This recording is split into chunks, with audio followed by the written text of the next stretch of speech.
ಅಣ್ಣ ಚಾನಲ್ಗೆ ಬೇಕು ಸಬ್ಸ್ಕ್ರೈಬರು, ಚಾನಲ್ಗೆ ಬೇಕು ಸಬ್ಸ್ಕ್ರೈಬರು, ವಿಡಿಯೋಗೆ ಬೇಕು ಡಿಸ್ಕ್ಲೇಮರು. ನಮಸ್ಕಾರ Karnataka, welcome back to my YouTube channel. ನಾನು ನಿಮ್ಮ ಫ್ರಸ್ಟ್ರೇಟೆಡ್ ಕನ್ನಡಿಗ. ಈ ಸೋನುಗೌಡ ಅಂದರ್ ಆಗಿದ್ದೇ ಆಗಿದ್ದು ಗುರು, ಈ ನ್ಯೂಸ್ ಚಾನಲ್ಗಳಿಗೆ ಬರಗೆಟ್ಟದವ್ರಿಗೆ ಪರ ಮಾಡ್ದಂಗ ಆಗೈತೆ. ಏನಾಯ್ತು? ಇವಮ್ಮ ಅಂದರ್ ಆಗಿದ್ದೇ ಆಗಿದ್ದು ಈ ನ್ಯೂಸ್ ಚಾನಲ್ಗಳು ಸಿಕ್ತವ್ರನ್ನೆಲ್ಲ ಗುಡ್ಡೆ ಹಾಕೊಂಡು ಗಂಟೆಗಟ್ಟಲೆ ಎಪಿಸೋಡ್ ಮಾಡಿದ್ದು TRP ಗೈದಿದ್ದು. ಈ ಬಡತವಿಂದ ದೇಶ ಉದ್ಧಾರ ಆಯ್ತದ ಅಂತದೇ ಒಂದು ಇಂಟರ್ವ್ಯೂನ ನಮ್ಮ ಕಿರಿಕೀರ್ತಿ ಅಣ್ಣವ್ರು ಕೂಡ ಮಾಡವ್ರೆ. ಆಗ ವಿಷಯ ಈ ಇಂಟರ್ವ್ಯೂನಲ್ಲಿ ಹೇಳಿರುವಂತ ವಿಷಯಗಳ ಬಗ್ಗೆ ಸ್ವಲ್ಪ ಮಾತಾಡೋಣ. ಆಯ್ತು ಬಿಟ್ರಪ್ಪ, ರೋಸ್ಟೇ ಮಾಡೋಣ. ಅದಕ್ಕೂ ಮುಂಚೆ ನೀವೇನಾದ್ರೂ ನಮ್ಮ ಚಾನಲ್ಗೆ ಹೊಸಬರಾಗಿದ್ರೆ ದಯವಿಟ್ಟು ವಿಡಿಯೋನ ಕಡೆವರೆಗೂ ನೋಡಿ. ಇಷ್ಟ ಆದ್ರೆ ಮಾತ್ರ ಸಬ್ಸ್ಕ್ರೈಬ್ ಮಾಡ್ಕೊಂಡು ಸಪೋರ್ಟ್ ಮಾಡಿ. ಕಷ್ಟಿಗೆ ದತ್ತು ಕೊಡ್ರ 10 ಲಕ್ಷ ರೂಪಾಯಿ ಕೊಡೋದು ಕೇಳಲೈತಿ. 10 ಲಕ್ಷ ರೂಪಾಯಿ ಸೇವ್ ಅಂತೀನಿ. ಆಲ್ ರೈಟ್, ಅದನ್ನ ಪಕ್ಕಕ್ಕೆ ಇಡಿ. ಜೋಕ್ಸಿಗೆ ಅಂತಲ್ರಿ, ಯಾರು ಜೋಕ್ಸ್ ಮಾಡ್ಕೊಂಡು ಬರ್ತಲ್ರಿ. ಆಂಟಿ 10 ಲಕ್ಷ ರೂಪಾಯಿ ಕೊಟ್ಬಿಡ್ತೀನಿ, ಕೊಟ್ಬಿಡಿ. ತುಳಿಜನ್ ಕೊಡಿ, ತನಜನ್ ಕೊಡಿ, ಸೇವ್ ಅಂತ ಕೊಡಿ, ಈಗ ಒಂದು ಪ್ರಾಬ್ಲಮ್ ಕೊಡಿ ಅಂತ ಅಂತೀನಿ. ನೀನ್ ಯಾಕೋ ರಿವರ್ಸ್ ಗೇರ್ ಆಗ್ತಾ ಇದೀಯಾ? ವಿಸ್ತಾರ ನ್ಯೂಸ್ ಅಲ್ಲಿ ಕೂತ್ಕೊಂಡು ಸವಿಸ್ತಾರವಾಗಿ ಸೋನುಗೌಡನ್ನ ಗುಣಗಾನ ಮಾಡಿದಂತ ಇವಮ್ಮ ಸ್ಪೀಡ್ ಪ್ಲಸ್ ಬಂದು ಮದರ್ ತೆರೆಸಾ ರೇಂಜ್ ಬಿಲ್ಡಪ್ ಕೊಡ್ತಾವಳಲ್ಲ.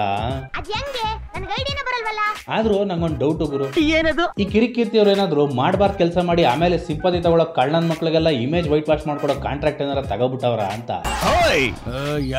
ಕೇಳಬೇಕು ಅನ್ಸ್ತು, ಕೇಳ್ದೆ. Anyways, back to the topic. ಇದೇ ಇಂಟರ್ವ್ಯೂ ನಲ್ಲಿ ಕಿರಿಕೀರ್ತಿ ಅವರು ಒಂದ್ ಕಡೆ ಹೇಳ್ತಾರೆ, ಸೋನುಗೌಡಗೆ ಮೆಚುರಿಟಿ ಇಲ್ವಂತೆ. ಆ ಹುಡುಗಿ ಹಿಂದೆ ಏನೋ ತಪ್ಪು ಮಾಡಿರ್ಬೋದ್ರಿ, ಮೆಚುರಿಟಿ ಇಲ್ಲ ರೀ. ನಾನೇ ಹೇಳ್ತೀನಲ್ಲ, ಅವ್ರ ಅಮ್ಮನ ಎದುರುಗಡೆ ಹೇಳ್ತೀನಿ, ಮೆಚುರಿಟಿ ಕೊರತೆ ಇದೆ ಹೆಣ್ಮಗು. ಅಲ್ಲ, ಈ ಸೋನುಗೌಡಗೆ ಮೆಚುರಿಟಿ ಇಲ್ಲ ಅಂದ್ಮೇಲೆ ಇವಳು ಆ ಮಗುನ ಸಾಕ್ತಾಳೆ ಅಂತ ನೀವ್ ಹೆಂಗ್ ಅನ್ಕೊಂಡ್ರಿ? Please note this point your honour. ಇನ್ನು ಅದೇ ಇಂಟರ್ವ್ಯೂ ನಲ್ಲಿ ಹೇಳ್ತೀರಾ ಸೋನುಗೆ ಲಾ ಬಗ್ಗೆ ಅರಿವಿರ್ಲಿಲ್ಲ, ಕಾನೂನು ಬಗ್ಗೆ ತಿಳುವಳಿಕೆ ಇಲ್ಲ ಅಂತ. ಅವಳಿಗೆ ಗೊತ್ತಿಲ್ಲ legal actions, legal process, legal possibilities ಏನು ಅವಳಿಗೆ ತಲೆಗೆ ಹೋಗಿರಲಿಲ್ಲ. ಇದೇ ಸೋನುಗೌಡ CWC ಅಧಿಕಾರಿಗಳ ಮುಂದೆ ಏನ್ ಹೇಳಿದಾಳೆ ಸ್ವಲ್ಪ ಕೇಳಿ. ಅವ್ರ ಅಡ್ವೊಕೇಟ್ ಹೇಳಿದಾರಂತೆ, ನೀವು ತಗೊಳ್ಳಿ ಮಗು. ನಾನ್ ಯಹಿ ನಹಿ ಅಭಿ और सुनिए.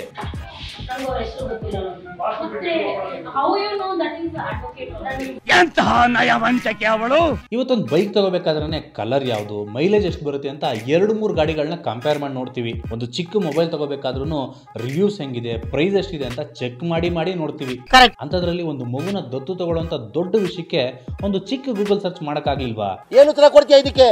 ಹೇಳು ಒಂಚೂರು. ಇಷ್ಟೇ ಅಲ್ಲದೆ ಹೇಳ್ತೀರಾ, ಅವಳಿಗೆ ಆ ಮಗುನ ಚೆನ್ನಾಗಿ ಓದಿಸ್ಬೇಕು ಅನ್ನೋ ಆಸೆ ಇತ್ತು, ದೊಡ್ಡ ಮನುಷ್ಯನಾಗಿ ಮಾಡ್ಬೇಕಿತ್ತು ಅಂತ. ನಿಜವಾಗ್ಲೂ ಅವಳ ಉದ್ದೇಶ ಅದೇ ಆಗಿದ್ರೆ ಆ ಮಗುನ ಎಕ್ಸಾಮ್ ಮುಗಿಸಿ ಕರ್ಕೊಬರ್ಬೋದಿತ್ತಲ್ವಾ?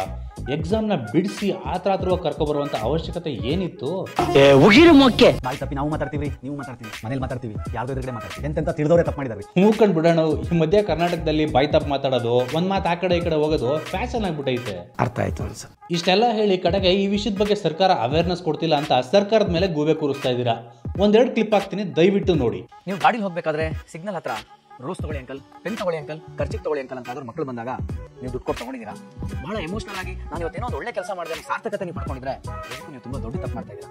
ಆ ಥರ ಮಕ್ಕಳಿಗೆ ದುಡ್ಡು ಕೊಟ್ಟು ಅಂತ ಕೆಲಸಕ್ಕೆ ಪ್ರೋತ್ಸಾಹ ಕೊಡಬೇಡಿ, ಯಾಕಂದ್ರೆ ಅದು ಬಹಳ ಕಾನೂನು ಬಾಹಿರವಾದಂಥ ಒಂದು ಕೆಲಸ. ಸೊ ದಯವಿಟ್ಟು ನೀವು ಮಾಡಬೇಕಾದ್ರೆ ನಿಜವಾದ ಪುಣ್ಯದ ಕೆಲಸ ಅಂತಂದ್ರೆ 10, 9, 8ಕ್ಕೆ ಕರೆ ಮಾಡಿ. ಮಕ್ಕಳ ರಕ್ಷಣಾ ನಿರ್ದೇಶನಾಲಯದವರು ಟ್ರೆಂಡಿಂಗ್ ಅಲ್ಲಿರುವಂತಹ ಎಲ್ಲಾ ಸೋಷಿಯಲ್ ಮೀಡಿಯಾ ಸೆಲೆಬ್ರಿಟಿಗಳ ಕೈಲೂ ಭಿಕ್ಷಾಟನೆ ಬಗ್ಗೆ ಆಗಿರ್ಬೋದು, ಮಕ್ಕಳ ಹಕ್ಕುಗಳ ಬಗ್ಗೆ ಆಗಿರ್ಬೋದು ವಿಡಿಯೋ ಮಾಡಿಸಿ ಅವೇರ್ನೆಸ್ ಕೊಡ್ತಾನೆ ಇದ್ದಾರೆ.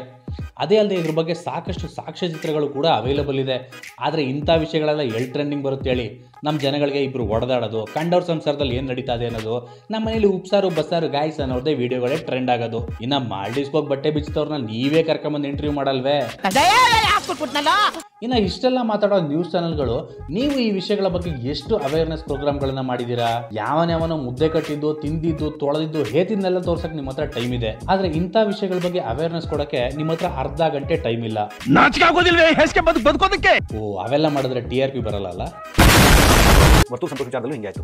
ಅದಕ್ಕಿಂತ ಮುಂಚೆ ನಾವೆಲ್ಲೂ ಸಹಿತ ವನ್ಯಜೀವಿಗಳ ಉಗುರು ಅಥವಾ ಹುಲಿ ಉಗುರು ಬಗ್ಗೆ ಇನ್ನೆಲ್ಲ ಬಳಸಬಾರ್ದು ಅಂತ ಎಲ್ಲೂ ಅವೇರ್ನೆಸ್ ನೋಡಿಲ್ಲ ನಾವು. ಅದಾದಮೇಲೆ ಅಲ್ಲಿ ಒಂದಿಷ್ಟು ಅಡ್ವರ್ಟೈಸ್ಮೆಂಟ್ ಬೋರ್ಡ್ ನಾವು ನೋಡ್ತಾ ಇದ್ವಿ, ಅವೇರ್ನೆಸ್ ಇರಲಿಲ್ಲ. ಇನ್ನು ವರ್ತೂರು ಸಂತೋಷ್ ಅವ್ರ ಬಗ್ಗೆ ಮಾತಾಡಿದ್ರಿ. ವರ್ತೂರು ಸಂತೋಷ್ ಅವ್ರ ಕೇಸ್ನಲ್ಲಿ ಅವೇರ್ನೆಸ್ ಇರಲಿಲ್ಲ, ಅವ್ರನ್ನ ಅರೆಸ್ಟ್ ಮಾಡಿದ್ರು, ಕಡೆಗೆ ಏನೇನಾಯ್ತು ಅಂತ ಎಲ್ರಿಗೂ ಗೊತ್ತು. ಆದ್ರೆ ವರ್ತೂರು ಸಂತೋಷ್ ಅವ್ರ ಕೇಸ್ ಆದ್ಮೇಲೆ ಸರ್ಕಾರ ಜನರ ಬಳಿ ಇರುವಂತಹ ವನ್ಯಜೀವಿಗೆ ಸಂಬಂಧಪಟ್ಟಂತ ವಸ್ತುಗಳನ್ನ ಸರೆಂಡರ್ ಮಾಡಕ್ಕೆ ಅವಕಾಶ ಕೊಟ್ಟಿದ್ದು. ನಿಮ್ಮಲ್ಲಿ ಎಷ್ಟು ಜನ ನ್ಯೂಸ್ ಚಾನೆಲ್ಗಳು ಈ ವಿಷಯದ ಬಗ್ಗೆ ಒಂದೇ ಒಂದು ವರದಿ ಪ್ರಸಾರ ಮಾಡಿದೀರಾ? No comments.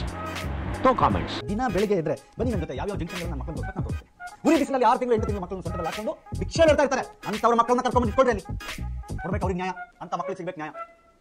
ಯಾಕೆ ಮಾಫಿಯಾ ಗೊತ್ತಿಲ್ವಾ? ಅಲ್ಲಣ್ಣ, ರಸ್ತೆಯಲ್ಲಿ ಭಿಕ್ಷೆ ಬೇಡೋದು ಭಿಕ್ಷೆ ಕೊಡೋದು ಎರಡೂ ಅಪರಾಧ ಅಂತ ಕಾನೂನು ಹೇಳುತ್ತೆ. ಹಿಂಗೆ ಮಾನವೀಯತೆ ಅನ್ಕೊಂಡು ಈ ರೀತಿ ಮಗು ಎತ್ಕೊಂಡ್ಬಂದವ್ರಿಗೆಲ್ಲ ಭಿಕ್ಷೆ ಕೊಡೋದ್ ಬಿಟ್ಟು ಸಂಬಂಧಪಟ್ಟಂತ ಅಧಿಕಾರಿಗಳಿಗೆ ತಿಳಿಸಿದ್ರೆ ಈ ಸಮಸ್ಯೆ ಇಷ್ಟೊಂದು ದೊಡ್ಡದಾಗ್ತಿತ್ತ? ಅಲ್ಲ ಸರ್, ನನಗೊತ್ತು, ಬನ್ನಿ ತೋರಿಸ್ತೀನಿ. ಬೆಗ್ಗಿಂಗ್ ಮಾಫಿಯಾ ಬಗ್ಗೆ ನಿಮ್ಗೆ ಗೊತ್ತಾ? ಅವ್ರ ಮೇಲೆ ಆಕ್ಷನ್ ತಗೋತೀರಾ ಅಂತ ಹೇಳೋದು ನೀವು. ನಿಮ್ಮ ಹತ್ರ ಮಾಹಿತಿ ಇದ್ರೆ ಯಾಕೆ ಈ ಅಧಿಕಾರಿಗಳಿಗೆ ಇನ್ಫಾರ್ಮೇಶನ್ ಕೊಡ್ಲಿಲ್ಲ? ಹೆಂಗೂ ನೀವು ಮೀಡಿಯಾದಲ್ಲೇ ಇದ್ದೀರಾ. ಉಪೇಂದ್ರ ಅವರ ಪ್ರಜಾಕೀಯ ಪಕ್ಷ ಹೇಳೋ ಥರ ಅವ್ನು ಮಾಡಲಿ ಇವ್ನು ಮಾಡಲಿ ಅಂತ ಕಾಯೋ ಬದಲು ನೀವೇ ಯಾಕೆ ಇದ್ರ ಬಗ್ಗೆ ಒಂದು ವರದಿ ಪ್ರಸಾರ ಮಾಡಲಿಲ್ಲ, ಒಂದು ಸ್ಟಿಂಗ್ ಆಪರೇಷನ್ ಮಾಡಲಿಲ್ಲ? ಏನು ಹೇಳಕ್ಕೂ ಒಂದಿದೆ ಬಾಯಿದೆ ಅಂತ ಏನ್ ಬೇಕಾದ ಹೇಳ್ಬೇಡ, ಸತ್ಯ ಹೇಳ್ರಿ, ಜನಗಳಿಗೆ ಗೊತ್ತಾಗ್ಲಿ. ಇಷ್ಟೆಲ್ಲ ಆದ್ಮೇಲೆ ಲಾಸ್ಟಲ್ಲಿ ಮಾನವೀಯತೆ ಬಗ್ಗೆ ಮಾತಾಡ್ತೀರಾ. ಗೊತ್ತಿಲ್ಲ ಕೇಳ್ತೀನಿ, ಬೆಳಗಾದ್ರೆ ಬೆಟ್ಟಿಂಗು ಗ್ಯಾಮ್ಲಿಂಗ್ ಅಂತ ಮನೆ ಹಾಳೆ ಆ್ಯಪ್ಸ್ ಪ್ರಮೋಟ್ ಮಾಡಿಕೊಂಡು ಈಗ ಹುಡುಗಿನ ಇಟ್ಕೊಂಡು ಸಿಂಪತಿ ತಗೊಳ್ತಿರೋ ಇವಳಿಗೆ ಮಾನವೀಯತೆ ಪಾಠ ಮಾಡ್ತಿದ್ದೀರಲ್ಲ. ನಮ್ಮ ಮೇಲೆ ಲೈಂಗಿಕ ದೌರ್ಜನ್ಯ ಆಗಿದೆ ಅಂತ ಇಡೀ ದೇಶಕ್ಕೆ ಕೀರ್ತಿ ತಂದ್ರಲ್ಲ ಒಲಿಂಪಿಕ್ಸ್ನಲ್ಲಿ. ಆ ಮೆಡಲ್ ವಿನರ್ಸ್ಗಳು ರಸ್ತೆಯಲ್ಲಿ ಕೂತ್ಕೊಂಡು ಪ್ರೊಟೆಸ್ಟ್ ಮಾಡುವಾಗ ಎಲ್ಲೋಗಿ ಸರ್ ನಿಮ್ಮ ಮಾನವೀಯತೆ? ಈ ಹುಡುಗ ಹೇಳ್ತಿರೋದು ನನಗೆ ಸರಿ ಅನಿಸ್ತಿದೆ. ತಪ್ಪು ತಿಳ್ಕೊಬೇಡಿ. ಜಸ್ಟ್ ಕ್ಯೂರಿಯಾಸಿಟಿಗೋಸ್ಕರ ಕೇಳ್ತಾ ಇದ್ದೀನಿ. ಜಸ್ಟ್ ಇಮ್ಯಾಜಿನ್ ಮಾಡ್ಕೊಳ್ಳಿ, ಈ ಪ್ರಕರಣ ಬೆಳಕಿಗೆ ಬಂದಿರಲಿಲ್ಲ.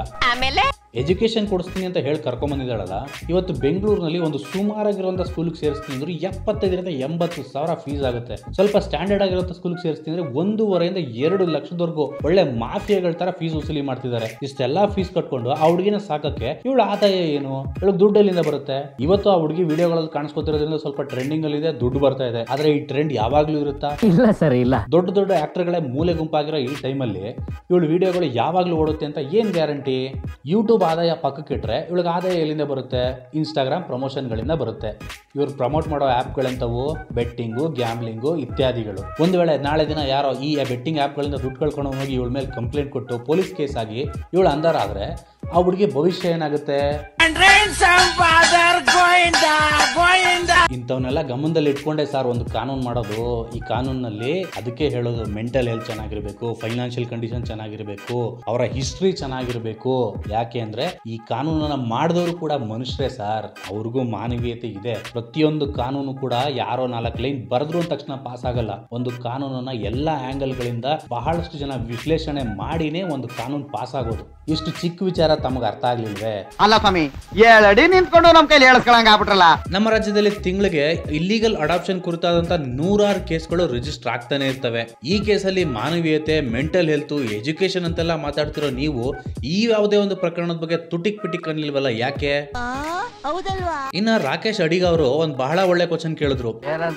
ಈಗ ಆ ಹುಡುಗಿನ ತಗೊಂಡೋಗಿ ಇಟ್ಕೊಂಡಿದ್ದೀರಲ್ಲ, ಆ ಹುಡುಗಿಯ ಮೆಂಟಲ್ ಹೆಲ್ತ್ ಏನಾಗುತ್ತೆ ಅಂತ. ನಾನು ನಿಮ್ಗೊಂದು ಎಕ್ಸಾಂಪಲ್ ಕೊಡ್ತೀನಿ ಸರ್. ಹಳ್ಳಿಗಳ ಕಡೆ ಚಿಕ್ಕ ಮಕ್ಕಳನ್ನ ರೇಗ್ಸಕ್ಕೆ ನೀನ್ ನಮ್ ಗುಡ್ದವನಲ್ಲ ಕಣೋ, ನಿನ್ನ ರಾಗಿ ಬದಲಿಗೆ ಎಕ್ಸ್ಚೇಂಜ್ ಮಾಡಿ ತಗೊಂಡಿರೋದು, ನೀನ್ ತೊಟ್ಟಿಲ್ ಬಿದ್ದವನ್ನ ಎತ್ಕೊಂಡ್ ಸಾಕೊಂಡಿರೋದು, ಈ ತರ ಹೇಳ್ತಾ ಇರ್ತಾರೆ ರೇಗ್ಸಕ್ ಮಾತ್ರ. ಮನೆಯವ್ರ ಆತರ ಹೇಳ್ದಾಗ್ಲೇನೆ ಎಷ್ಟು ಉರಿಯುತ್ತೆ. ಅದೇ ಮಾತನ್ನ ನಮ್ ಸ್ನೇಹಿತರಾಗ್ಲಿ ಬೇರೆಯವರಾಗ್ಲಿ ಹೇಳಿ ರೇಗಿಸಿದಾಗ ಆ ಒಂದು ಮಗು ಮೇಲೆ ಯಾವ ರೀತಿ ಎಫೆಕ್ಟ್ ಆಗುತ್ತೆ ಅಂತ ನಿಮ್ಗೆ ಐಡಿಯಾ ಇರ್ಬೋದು. ಈ ಕೇಸಲ್ಲಿ ಇವಳು ನಾನು ಅಡಾಪ್ಟ್ ಮಾಡ್ಕೊಂಡಿದ್ದೀನಿ ಅಂತ ಜಗತ್ ಜಾಹೀರಾಗಂಗೆ ಹೇಳೋಳಲ್ಲ. ನಾಳೆ ದಿನ ಆ ಮಗು ಸ್ಕೂಲ್ಗೆ ಹೋದಾಗ ಆಕೆ ಸ್ನೇಹಿತರು ಇವಳು ಅಡಾಪ್ಟ್ ಮಾಡ್ಕೊಂಡವಳಂತೆ ಕಣೋ ಅಂತ ಕೆಟ್ಟ ರೀತಿಯಲ್ಲಿ ರೇಗಿಸಿದ್ರೆ ಆ ಮಗುವಿನ ಮೇಲೆ ಯಾವ ರೀತಿ ಪರಿಣಾಮ ಬೀರುತ್ತೆ ಅಂತ ನೀವ್ ಯಾಕೆ ಯೋಚನೆ ಮಾಡಿಲ್ಲ?